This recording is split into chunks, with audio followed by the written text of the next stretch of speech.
ସୁପ୍ରଭାତ ପିଲାମାନେ, କେମିତି ଅଛ? ଭଲ ଅଛ? ଠିକ୍ ଅଛି। ସମସ୍ତେ ଖାଇକରି ଆସିଛ ନା? ଖାଇଛ? ଆଚ୍ଛା। ଆଜି କ'ଣ କରିବା ପିଲାମାନେ? ପାଠ ପଢ଼ିବା ନା ଖେଳିବା? ପାଠ ପଢ଼ିବା? ଠିକ୍ ଅଛି। ଆଚ୍ଛା, ଯଦି ପାଠ ପଢ଼ିବା ତାହେଲେ କେଉଁ ପାଠ ପଢ଼ିବା?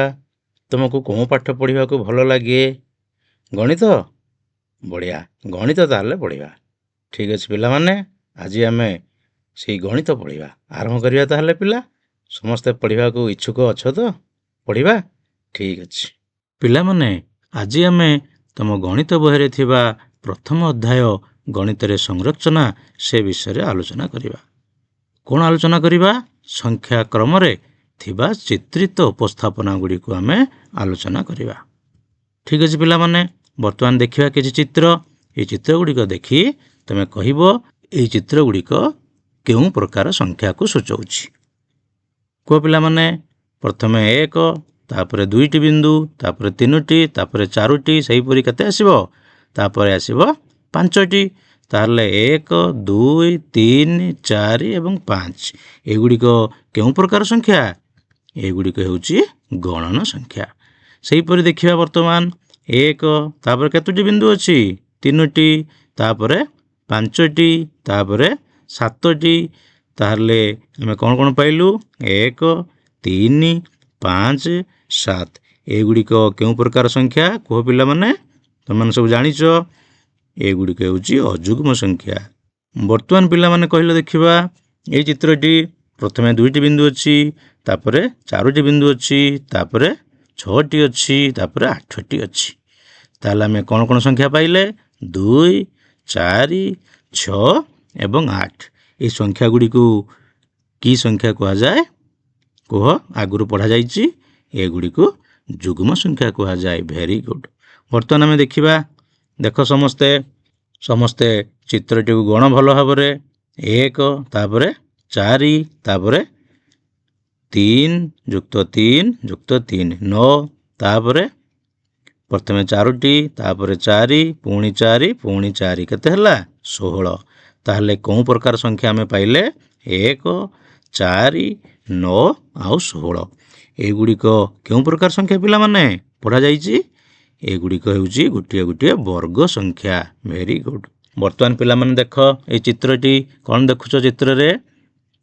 ଚା କପ୍ ଅଛି ନାଇଁ କି? ଆଉ ବିସ୍କିଟ୍ ଅଛି। ଆଚ୍ଛା, ଆଉ କ'ଣ ଦେଖୁଛ? ଏଗୁଡ଼ିକ ସବୁ ତମ ଘରକୁ ଅତିଥି ଆସିଲେ ଦିଆଯାଏ ନାହିଁ କି? ଆଚ୍ଛା, ଦେଖ ପିଲାମାନେ, ଏଇ ଯେଉଁ କପ୍ ଗୁଡ଼ିକ କେତେ ସୁନ୍ଦର ଭାବରେ ସଜା ହୋଇ ରଖାଯାଇଛି, ନୁହଁ କି? କେତେ ସୁନ୍ଦର ଭାବରେ ସଜାଯାଇଛି। ଏମିତି ସଜାଯାଇଛି ଏଇଟା ଗୋଟିଏ ସଂରଚନା ପରି ଦେଖାଯାଉଛି। ତେବେ ଏ ସଂରଚନାକୁ କି ପ୍ରକାର ସଂରଚନା କହିବା? କେମିତି ଦେଖାହେଉଛି? ତ୍ରିଭୁଜ ଆକାରରେ ଦେଖାହେଉଛି, ନୁହଁ କି? ପ୍ରଥମେ ଗୋଟିଏ କପ୍ ଅଛି, ତାପରେ 2ଟି କପ୍ ଅଛି, ତାପରେ 3ଟି କପ୍ ଅଛି। ଆମେ ମଧ୍ୟ ଏହାକୁ କହିପାରିବା ଯେ ସଂଖ୍ୟା ଗୁଡ଼ିକ 1ରୁ ଆରମ୍ଭ ହୋଇ 3 ଆଡ଼କୁ ଯାଇଛି, ବଢ଼ି ବଢ଼ି ଯାଇଛି। ପୁଣି କହିପାରିବା 3ରୁ ଆରମ୍ଭ ହୋଇ 1 ଆଡ଼କୁ କମି କମି ଯାଇଛି। ତେଣୁ ଗୋଟିଏ ସଂରଚନା ବିଭିନ୍ନ ପ୍ରକାର ତଥ୍ୟ ଆମକୁ ଦେଇଥାଏ। ଠିକ୍ ଅଛି ପିଲାମାନେ, ଏବେ ଆଉ ଟିକେ ଆଗକୁ ବଢ଼ିବା, ଟିକେ ଆଲୋଚନା କରିବା। ଆଉ ଅନ୍ୟ କେତେକ ସଂଖ୍ୟା କ୍ରମ ବିଷୟରେ ଆମେ ଆଲୋଚନା କରିବା। ଦେଖିବା ପିଲାମାନେ, ତମମାନେ ସବୁ କହିପାରୁଛ କି ନାହିଁ? କେତୋଟି ବିନ୍ଦୁ ଦେଇଛି? ଗୋଟିଏ। ତାପରେ କେତୋଟି ବିନ୍ଦୁ ଅଛି? 3ଟି। ପ୍ରଥମ ଧାଡ଼ିରେ ଗୋଟିଏ, ତଳକୁ ଅଛି 2ଟି, ନାଇଁ କି? 3ଟି ବିନ୍ଦୁ ହେଲା। ତାପରେ କେତୋଟି ବିନ୍ଦୁ ଅଛି? ପ୍ରଥମେ ଗୋଟିଏ ବିନ୍ଦୁ, ଦ୍ୱିତୀୟ ଧାଡ଼ିରେ 2ଟି ବିନ୍ଦୁ, ତୃତୀୟ ଧାଡ଼ିରେ 3ଟି ବିନ୍ଦୁ। ତାହେଲେ 1 ଯୁକ୍ତ 2 ଯୁକ୍ତ 3 କେତୋଟି ବିନ୍ଦୁ ହେଲା? 6ଟି ବିନ୍ଦୁ। Very good. ସେହିପରି ତମମାନେ କୁହ ବର୍ତ୍ତମାନ। ପ୍ରଥମେ ଗୋଟିଏ, ତାପରେ 2ଟି ବିନ୍ଦୁ, ତାପରେ 3ଟି, ତାପରେ 4ଟି ବିନ୍ଦୁ ଅଛି, ନୁହେଁ କି? ତାହେଲେ ତାକୁ ଯୋଗ କଲେ କେତେ ପାଇବା? 10 ପାଇବା। ସେହିପରି ଏହି ସଂରଚନାଟିକୁ ଦେଖ। ପ୍ରଥମେ ଗୋଟିଏ, ତାପରେ 2ଟି, ତାପରେ 3ଟି, 4ଟି, 5ଟି ବିନ୍ଦୁ ଅଛି, ନାଇଁ କି? ଏସବୁ ବିନ୍ଦୁ ଗୁଡ଼ିକୁ ମିଶ୍ରଣ କରିଦେଲେ କେତେ ହେବ? ହଁ, କୁହ ସମସ୍ତେ। 15 ହେବ। Very good. ବର୍ତ୍ତମାନ ଦେଖ ଚିତ୍ରଟି। ଏହା ମଧ୍ୟ ଗୋଟେ ସଂରଚନା। ଏଥିରେ ଥିବା ବିନ୍ଦୁ ଗୁଡ଼ିକୁ ଗଣିବା। ଏହା ତ୍ରିଭୁଜ ଭଳି ମଧ୍ୟ ଦେଖାଯାଉଛି, ନୁହେଁ କି? ପ୍ରଥମେ ଗୋଟିଏ ବିନ୍ଦୁ ଅଛି, ତାପରେ 2ଟି, ତାପରେ 3ଟି, 4ଟି, ତାପରେ 5ଟି, ତାପରେ 6ଟି ବିନ୍ଦୁ ଅଛି ନୁହେଁ କି? ଏସବୁ ବିନ୍ଦୁ ଗୁଡ଼ାକୁ ମିଶ୍ରଣ କରିଦେଲେ କେତେ ହେବ? 21ଟି ଅଛି। ତାହେଲେ ଏଇ ଯେଉଁ ଚିତ୍ରଟି ଦେଖୁଛ, ଏ ଚିତ୍ରରୁ ଆଉ କ'ଣ ସବୁ ସୂଚନା ମିଳୁଛି? ଦେଖ, ଚିତ୍ର ଗୁଡ଼ିକ ସବୁ ତ୍ରିଭୁଜ ଭଳି ଦେଖାଯାଉଛି ନୁହେଁ କି? ଏବଂ ତ୍ରିଭୁଜର ଆକାର ଧୀରେ ଧୀରେ ବଢ଼ି ବଢ଼ି ଯାଉଛି ନୁହେଁ କି ପିଲେ? ଠିକ୍ ଅଛି, ଦେଖିବା ବର୍ତ୍ତମାନ ଦେଖ, 3ଟି ଯେଉଁ ବିନ୍ଦୁ ଥିଲା, ଆମେ ସେଇ 3ଟି ବିନ୍ଦୁକୁ ତ୍ରିଭୁଜର 3ଟି ଶୀର୍ଷ ବିନ୍ଦୁ ରଖିଛେ ନାଇଁ କି? ମଧ୍ୟ ଯେଉଁ 5ଟି ବିନ୍ଦୁ ଥିଲା, ଦେଖ 5ଟି ବିନ୍ଦୁ ତ୍ରିଭୁଜର 3 ବାହୁ ଉପରେ ଅଛି। ହଁ କି ନାହିଁ ରେ ପିଲେ? ଅଛି ନା? ବର୍ତ୍ତମାନ ଦେଖିବା ଯେଉଁ 10ଟି ବିନ୍ଦୁ ଅଛି, ମଝିରେ ଗୋଟିଏ ବିନ୍ଦୁ ରହିଲା, ଆଉ ସବୁ ବିନ୍ଦୁ ଗୁଡ଼ିକ ତ୍ରିଭୁଜର 3 ବାହୁ ଉପରେ ଅଛନ୍ତି ତ ପିଲେ? ଦେଖିପାରୁଛ ନା ନାହିଁ? ବର୍ତ୍ତମାନ ଯେଉଁ 15ଟି ବିନ୍ଦୁ ଥିଲା, ଦେଖ ତ୍ରିଭୁଜର ବାହୁ ଗୁଡ଼ିକ ଉପରେ ଅଛନ୍ତି। ଭିତରେ ଯେଉଁ 3ଟି ବିନ୍ଦୁ ତ୍ରିଭୁଜର ବାହୁ ଉପରେ ନାହାନ୍ତି, ସେ 3ଟି ବିନ୍ଦୁକୁ ନେଇ ମଧ୍ୟ ଆମେ ଗୋଟେ ତ୍ରିଭୁଜ ଗଢ଼ିପାରିବା। ଯେମିତି ପ୍ରଥମେ 3ଟି ବିନ୍ଦୁକୁ ନେଇକି ତ୍ରିଭୁଜ କରିଥିଲ, ସେମିତି ତା ଭିତରେ ମଧ୍ୟ ଆଉ ଗୋଟେ ତ୍ରିଭୁଜ ଆମେ ତିଆରି କରିପାରିବା।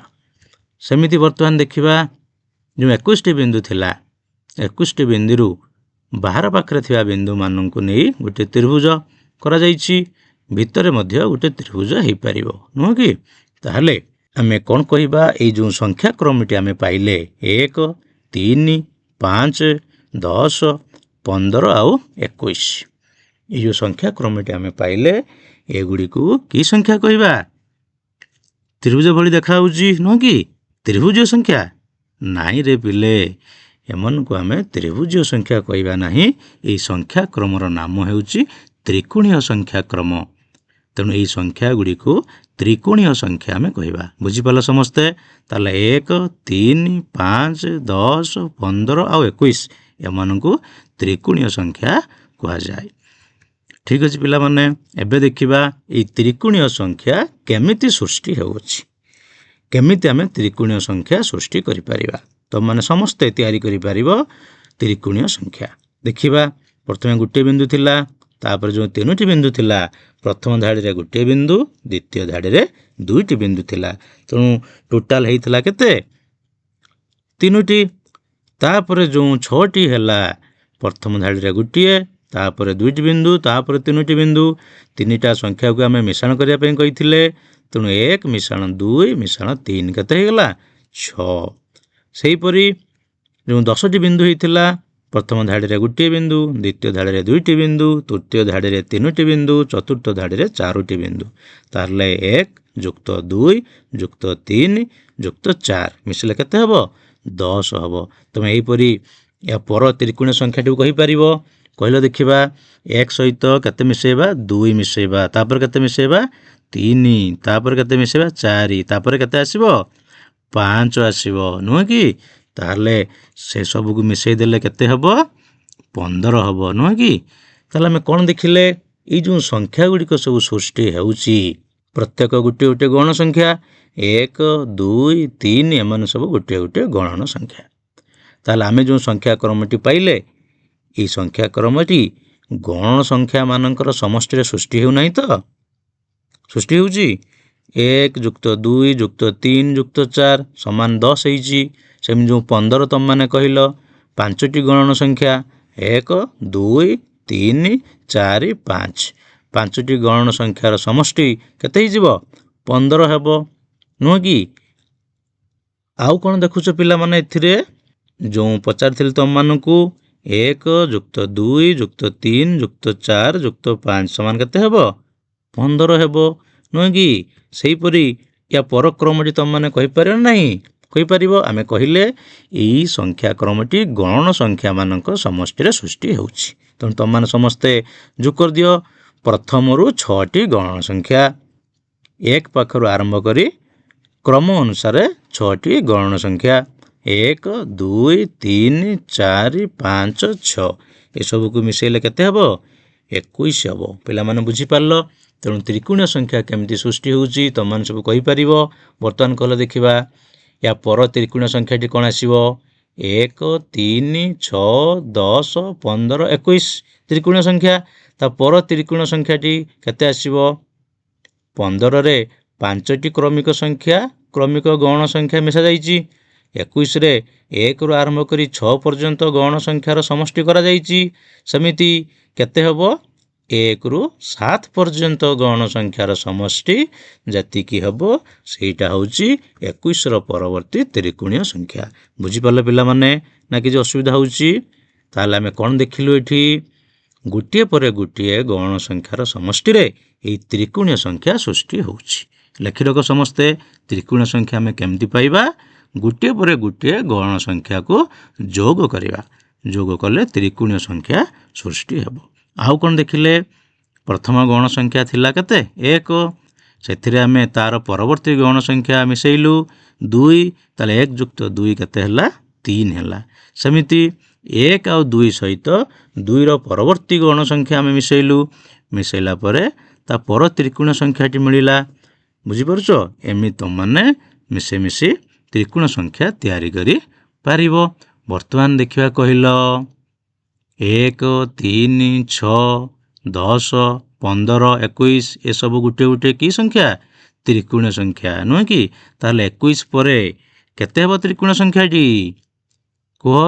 ଏ ପୂର୍ବରୁ ମୁଁ ଆଲୋଚନା କଲି, ମୁଁ ଜାଣିପାରିବି ମୋ ଆଲୋଚନାରେ କିଏ ଭାଗ ନେଉଛି କି ତୁମମାନେ ଶୁଣୁଛ କି ନାହିଁ। ହଁ, କେତେ ଆସିବ? କୁହ କୁହ। ଭେରି ଗୁଡ୍, 28 ଆସିବ, ନାହିଁ କି? ଆଚ୍ଛା, 6ଟି ଗୌଣ ସଂଖ୍ୟାର ସମଷ୍ଟି ହୋଇଥିଲା 21। ବର୍ତ୍ତମାନ ଆସିଗଲା 7ଟି ଗୌଣ ସଂଖ୍ୟା। 6ର ପରବର୍ତ୍ତୀ ସଂଖ୍ୟା 7 ମିଶିଗଲା, ହେଇଗଲା 28। ପୁଣି ସେମିତି ଆଉ ଗୋଟେ ସଂଖ୍ୟା କେତେ ଆସିବ? 7ର ପରବର୍ତ୍ତୀ ଗୌଣ ସଂଖ୍ୟା କେତେ? 8। ତାହେଲେ 28ରେ 8 ମିଶାଇ ଦେବା। ମିଶାଇ ଦେଲେ କେତେ ହେଇଯିବ? 28 ମିଶାଣ 8 କେତେ ହେଇଗଲା? 36 ହେଲା। ବୁଝିପାରିଲ? ଏମିତି ତୁମମାନେ ତ୍ରିକୋଣ ସଂଖ୍ୟା ସବୁ ନିଜେ ନିଜେ କରିପାରିବ। ବୁଝିପାରିଲ ନା ବୁଝିପାରିଲନି ପିଲାମାନେ? ତାହେଲେ ଆମେ ଏବେ ତ୍ରିକୋଣ ସଂଖ୍ୟା ବିଷୟରେ ଜାଣିଲେ। ଏବେ ଆଉ କିଛି ସଂଖ୍ୟା ସଂରଚନା ବିଷୟରେ ଜାଣିବା। କ'ଣ ସଂରଚନାଟି ହେଉଛି ଦେଖିବା। ଦେଖ କ'ଣ ଦେଲି ଏଥିରେ? ଗୋଟିଏ ବିନ୍ଦୁ ଦେଇଛି, ନାଇଁ କି? ତାପରେ ଦେଖ ଚିତ୍ରଟି, କେତୋଟି ବିନ୍ଦୁ ଅଛି? ମଝିରେ ଗୋଟିଏ ଅଛି, ବାହାରେ 6ଟି ଅଛି, ନାଇଁ କି? ତାହେଲେ କେତେ ହେବ? 7। ବର୍ତ୍ତମାନ ଦେଖ ଚିତ୍ରଟି, କ'ଣ ଅଛି? ମଝିରେ ଗୋଟିଏ ବିନ୍ଦୁ ଅଛି, ତାପର ଧାଡ଼ିରେ କେତୋଟି ଅଛି? ମଝିରେ ଗୋଟିଏ ବିନ୍ଦୁ, ତାପରେ 6ଟି ବିନ୍ଦୁ ଅଛି। ତାପରେ ଗଣ ବିନ୍ଦୁ ଗୁଡ଼ିକ 3, 2, 5, 2, 7, 2, 8, 2, 10, 2, 12, ନାହିଁ କି? 12ଟି ବିନ୍ଦୁ ଅଛି ବାହାରେ। ତାହେଲେ କେତେ ହେଇଗଲା? କେତେ ହେଇଗଲା? 12ଟି ବିନ୍ଦୁ ବାହାରେ ଦ୍ୱିତୀୟ ଲାଇନରେ ଅଛି। ଦ୍ୱିତୀୟ ବୃତ୍ତୀୟ ଆକାର ଯେଉଁ ଅଛି ସେଥିରେ ଅଛି 6ଟି, ମଝିରେ ଅଛି ଗୋଟିଏ। ତାହେଲେ କେତେ ହେଇଗଲା? 12 ଯୁକ୍ତ 6 ଯୁକ୍ତ 1। 12 ଯୁକ୍ତ 6 18 ଯୁକ୍ତ 1 କେତେ ହେଲା? 19। ବୁଝିପାରୁଛ ନାହିଁ ପିଲାମାନେ? ବର୍ତ୍ତମାନ ଦେଖ ପୁଣି ସେମିତି ଗୋଟିଏ ଚିତ୍ର। ଭିତରେ ଅଛି ଗୋଟିଏ ବିନ୍ଦୁ, ତାପରେ ଅଛି 6ଟି, ତାପରେ ଗଣ କେତୋଟି? 12ଟି। ତାପରେ ସେମିତି ଗଣି ଦିଅ। ଗଣ ସମସ୍ତେ କେତୋଟି ଅଛି? 18ଟି ଅଛି, ନାହିଁ କି? ତାହେଲେ ଯୋଗ କରିବା। ବର୍ତ୍ତମାନ ଯେତୋଟି ବିନ୍ଦୁ ପାଇଲ, 18 ଯୁକ୍ତ 12 ଯୁକ୍ତ 6 ଯୁକ୍ତ 1 କେତେ ହେବ? ତାହେଲେ 37ଟି ହେବ, ନୁହେଁ କି? ତାହେଲେ ଆମେ ଏଠି କ'ଣ ଦେଖୁଛେ? କ'ଣ ଦେଖିଲେ ଆମେ? ଏହା ମଧ୍ୟ ଗୋଟିଏ ସଂରଚନା ସୃଷ୍ଟି କରୁଛି। ତେଣୁ 1, 7, 19, 37 ଏସବୁ ହେଉଛନ୍ତି ଗୋଟିଏ ଗୋଟିଏ ସଂରଚନା ସୃଷ୍ଟି କରୁଛନ୍ତି, ନୁହେଁ କି ପିଲାମାନେ? ତେବେ ଦେଖିବା ଏଇ ସଂରଚନାଟିର ନାମ କ'ଣ ଦେବା? ଏଇଟା କେମିତି ଚିତ୍ର ଭଳି ଦେଖାହେଉଛି? ଷଡ଼ଭୁଜାକାର ଭଳି ଦେଖାହେଉଛି, ନୁହେଁ କି? ଦେଖିବା ଆମେ ଷଡ଼ଭୁଜ। ଦେଖ 6ଟି ଯାକ ବିନ୍ଦୁ 6ଟି ବାହୁ ଉପରେ ରହିଛି, ନାହିଁ କି? ଇଏ ସେମିତି କେତୋଟି ବାହୁ ଅଛି ଏଥିରେ? ପୁଣି 6ଟି। ଭିତରେ ସେମିତି ଆଉ ଗୋଟେ ଷଡ଼ଭୁଜ କରିପାରିବା।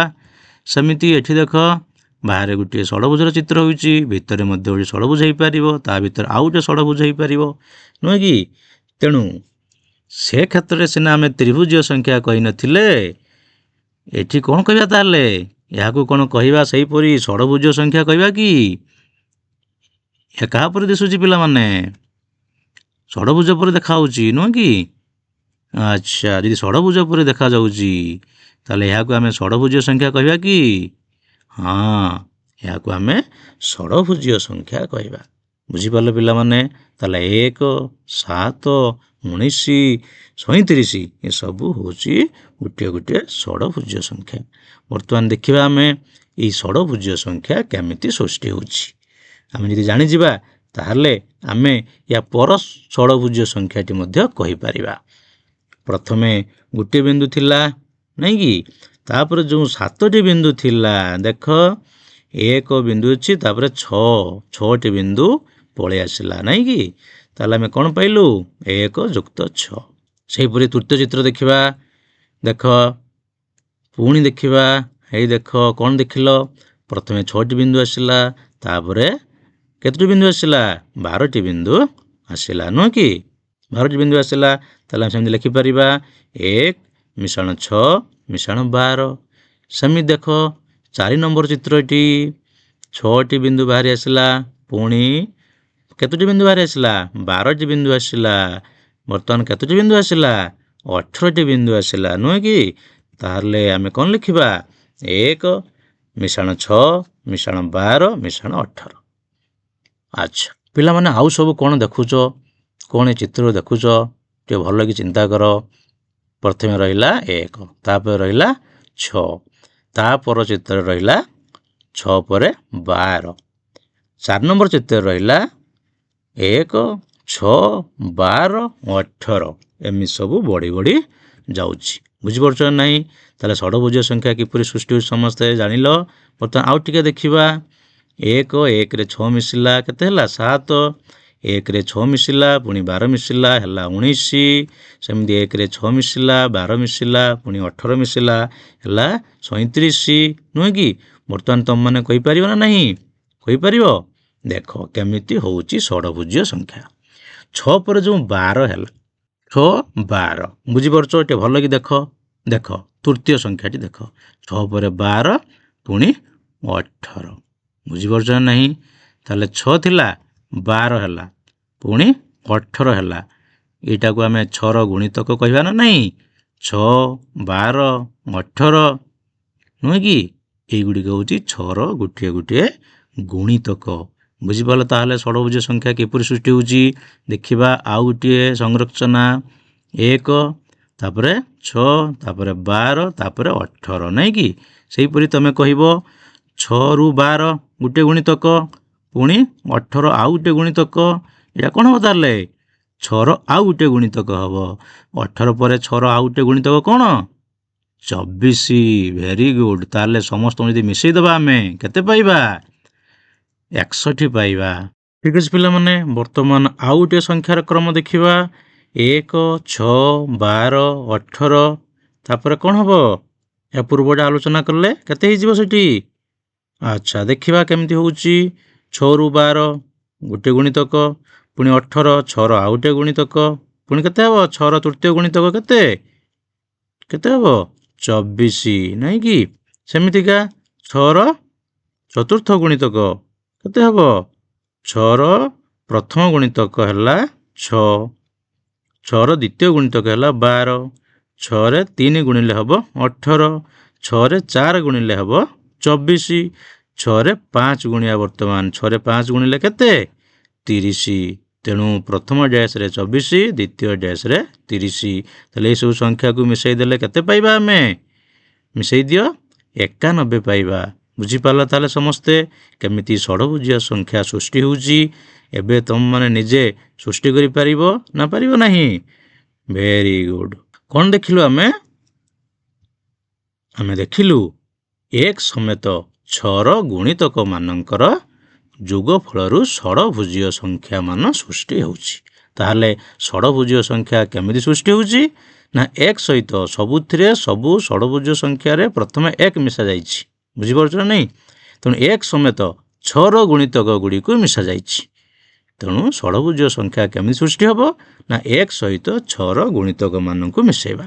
ମିଶାଇଲେ ଷଡ଼ଭୁଜୀୟ ସଂଖ୍ୟା ସୃଷ୍ଟି ହେବ। ପ୍ରଥମ ସଂଖ୍ୟାଟି 1, ଦ୍ୱିତୀୟ ସଂଖ୍ୟାରେ 6ର ଗୋଟିଏ ଗୁଣିତକ ହେଉଛି 6, ତେଣୁ 6 ମିଶାଗଲା, ହେଲା 7। ତୃତୀୟ ସଂଖ୍ୟାରେ 6 ସହିତ ତାର ଆଉ ଗୋଟିଏ ଗୁଣିତକ ମିଶାଗଲା 12, ମିଶି ହେଇଗଲା କେତେ? 19। ଏହିପରି ଷଡ଼ଭୁଜ ସଂଖ୍ୟା ସବୁ ସୃଷ୍ଟି ହେଉଛି। 1, 7, 19 ଏମାନେ ସବୁ ଗୋଟିଏ ଗୋଟିଏ ଷଡ଼ଭୁଜ ସଂଖ୍ୟା। ବର୍ତ୍ତମାନ ଦେଖିବା ଆମେ, କହିଲେ ଦେଖିବା କ'ଣ ହେବ। 1, 7, 19, 37 ଏଇଟା ହେଉଛି ଷଡ଼ଭୁଜ ସଂଖ୍ୟାର କ୍ରମ। ବୁଝିପାରୁଛ ନା ନାହିଁ?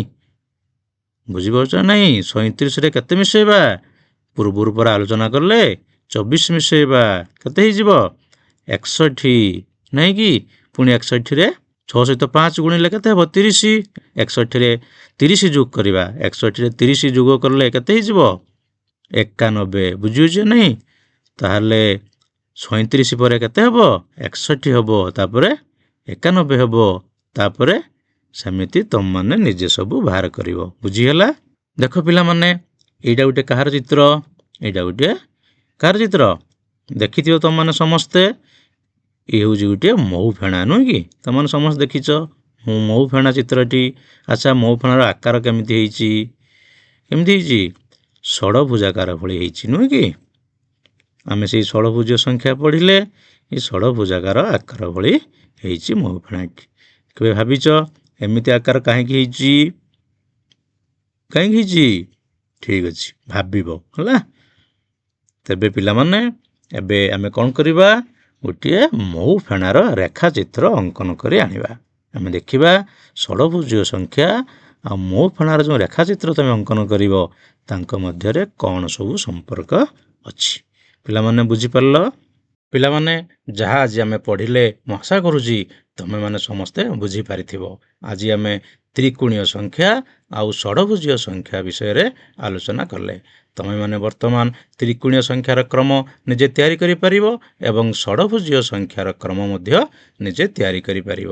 ନା ପାରିବ ନାହିଁ? ପାରିବ। ଠିକ୍ ଅଛି ପିଲାମାନେ, ଆଜି ପାଇଁ ଏତିକି। ଆଗାମୀ ଅଧ୍ୟାୟରେ ଆଉ ଗୋଟିଏ ସୁନ୍ଦର ନୂଆ ପାଠ ନେଇ ଆସିବି, ଯେଉଁଥିରେ ଆମେ ସମସ୍ତେ ପଢ଼ିବା ଏବଂ ପାଠ ପଢ଼ି ହଜିଯିବା। ଠିକ୍ ଅଛି, ସମସ୍ତଙ୍କୁ ଧନ୍ୟବାଦ। ଖୁସିରେ ଶିଖିବା ସମସ୍ତଙ୍କ ଅଧିକାର। ନମସ୍କାର।